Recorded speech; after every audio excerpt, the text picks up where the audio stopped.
નમસ્તે મિત્રો, આજના તાજા સમાચારમાં આપનું સ્વાગત છે। ચાલો ગુજરાતના 10 મોટા સમાચાર જાણીએ ફક્ત 1 મિનિટમાં। પણ તે પહેલા આ વિડીયોને લાઈક કરો, ચેનલને સબસ્ક્રાઇબ કરો અને કોમેન્ટમાં જણાવો કે તમે આ વિડીયો ક્યાંથી। મધ્યમ વર્ગ માટે આવી ખુશ ખબર। ઘણા સમયથી ઘણા મીડિયા રિપોર્ટ્સમાં દાવો કરવામાં આવી રહ્યો છે કે સરકાર જીએસટી દર ઘટાડવાની તૈયારી કરી રહી છે। મીડિયા રિપોર્ટમાં કહેવામાં આવ્યું છે કે કેન્દ્ર સરકાર મધ્યમ અને ઓછી આવક ધરાવતા પરિવારોને રાહત આપવા માટે ગુડ્સ એન્ડ સર્વિસ ટેક્સના દરમાં બદલાવ કરવાની યોજના બનાવી રહી છે। એવું કહેવામાં આવી રહ્યું છે કે સરકાર 12% જીએસટી સ્લેબ ઘટાડીને 5% કરવા અથવા તેને સંપૂર્ણપણે નાબૂદ કરવાની યોજના બનાવી રહી છે। જો સરકાર દ્વારા આ પગલું લેવામાં આવે છે તો તેની અસર 12% જીએસટી સ્લેબ હેઠળ આવતી મોટાભાગની વસ્તુઓ પર જોવા મળશે। જીએસટી દર એવી વસ્તુઓ પર ઘટાડવામાં આવશે જેનો ઉપયોગ સામાન્ય રીતે લોકો રોજિંદા જીવનમાં કરે છે। આ વસ્તુઓમાં ઘી, સાબુ, નમકીન જેવા ઉત્પાદનોનો સમાવેશ થાય છે। આ બધી વસ્તુઓ મધ્યમ વર્ગ, આર્થિક રીતે નબળા પરિવારો અને ઉચ્ચ વર્ગના પરિવારો માટે 5% જરૂરી છે। જો આ વસ્તુઓને 12%થી 5%ના જીએસટી સ્લેબ હેઠળ લાવવામાં આવે તો તેમની કિંમતો ઘટશે। ધોરણ 10 થી 12 માટે પૂરક પરીક્ષાની તારીખ જાહેર। Central board of secondary education દ્વારા ધોરણ 10 અને 12 કમ્પાર્ટમેન્ટના ઉમેદવારો માટે પ્રેક્ટિકલ પરીક્ષાઓ યોજવા માટે વિગતવાર માર્ગદર્શિકા જાહેર કરી છે। આ પ્રેક્ટિકલ પરીક્ષાઓ 2025ની પૂરક પરીક્ષાઓ સાથે લેવામાં આવશે અને 10 જુલાઈથી 15 જુલાઈ વચ્ચે સુનિશ્ચિત કરવામાં આવશે। અંબાલાલ પટેલની આગાહી। હવામાન નિષ્ણાત અંબાલાલ પટેલે રાજ્યમાં આગામી 24 કલાક ભારે વરસાદની આગાહી કરી છે। જેમાં આગામી 24 કલાક ઉત્તર ગુજરાતમાં ભારે વરસાદ પડશે। તેમાં પાટણ, સમી, હારીજ, પાલનપુર, સાબરકાંઠામાં ભારે વરસાદ રહેવાની આગાહી કરાઈ છે તથા કચ્છના ભાગોમાં પણ ભારે વરસાદની આગાહી છે। દક્ષિણ ગુજરાત અને સૌરાષ્ટ્રમાં ભારે વરસાદ પડશે। પશ્ચિમ સૌરાષ્ટ્રમાં વરસાદી ઝાપટા પડશે તેમજ 7 થી 12 જુલાઈ દરમિયાન અતિભારે વરસાદ પડશે તથા ઉત્તર ગુજરાત, મધ્ય ગુજરાતમાં ભારે વરસાદ પડશે જેમાં 18 જુલાઈ બાદ વરસાદનું જોર ઘટશે। 10 જુલાઈ સુધીમાં ગુજરાતમાં અનેક વિસ્તારોમાં ભારેથી અતિભારે વરસાદ। ઉલ્લેખનીય છે કે બંગાળના ઉપસાગર અને અરબ સાગરના વર્તમાન ભેજવાળા પ્રવાહોના કારણે 6 જુલાઈ સુધી કેટલાક વિસ્તારોમાં ભારેથી અતિભારે વરસાદ થવાની આગાહી કરાઈ છે। 6 જુલાઈ આસપાસ બંગાળના ઉપસાગરમાં બીજી સિસ્ટમ બનશે જે 10 જુલાઈ સુધીમાં ગુજરાતમાં અનેક વિસ્તારોમાં ભારેથી અતિભારે વરસાદ લાવશે તેમ પણ આગાહીમાં જણાવ્યું છે।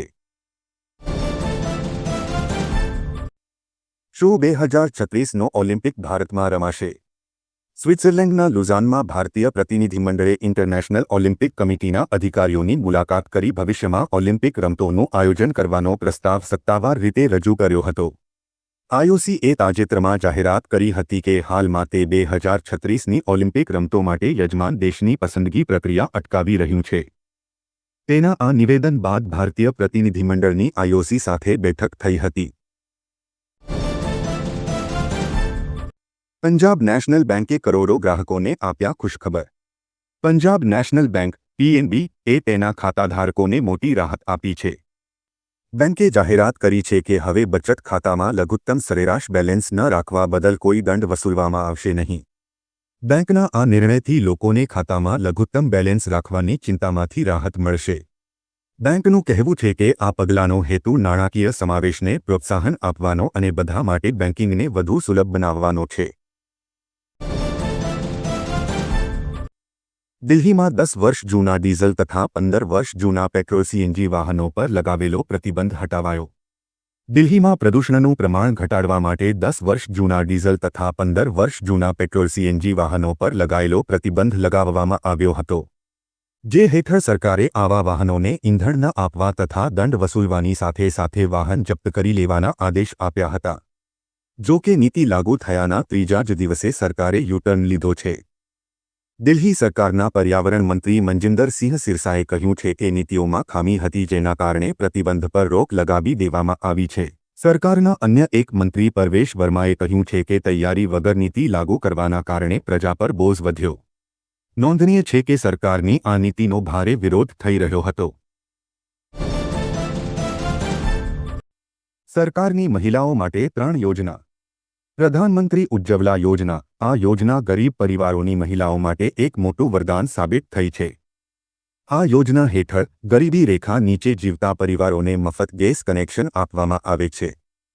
અગાઉ જ્યાં મહિલાઓ લાકડા કે ગોબરના છાણા બાળીને ભોજન બનાવતી હતી, ત્યાં હવે એલપીજી ગેસના ઉપયોગથી તેમને ધુમાડાથી થતા પ્રદૂષણથી રાહત મળી છે અને તેમનો કિંમતી સમય પણ બચ્યો છે. આ યોજનાનો ઉદ્દેશ્ય સ્વચ્છ બળતણ પૂરું પાડીને મહિલાઓના સ્વાસ્થ્ય અને જીવનની ગુણવત્તા સુધારવાનો છે.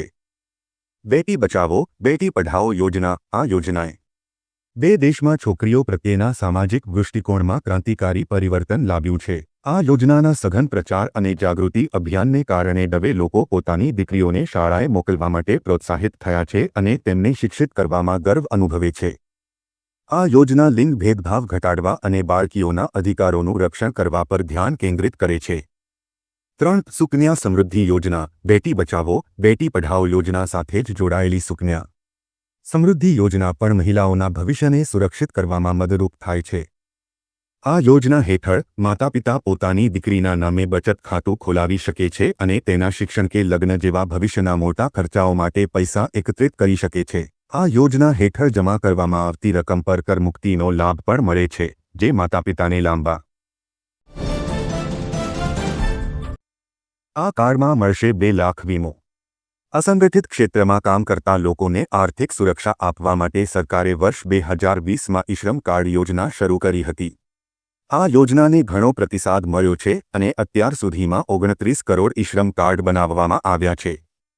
આર્થિક સહાય ઉપરાંત સરકાર ઈશ્રમ કાર્ડ ધરાવતી વ્યક્તિને 2 લાખ રૂપિયાના અકસ્માત વીમાનો લાભ 5 આપે છે. ઈશ્રમ કાર્ડ ધારક પ્રધાનમંત્રી શ્રમ યોગી માનધન યોજના, સ્વરોજગાર માટે રાષ્ટ્રીય પેન્શન યોજના, અટલ પેન્શન યોજના, પ્રધાનમંત્રી જીવન જ્યોતિ વીમા યોજના, પ્રધાનમંત્રી સુરક્ષા વીમા યોજના, પ્રધાનમંત્રી આવાસ યોજના, રાષ્ટ્રીય સામાજિક યોજના તરીકે લાભ મેળવી શકે છે.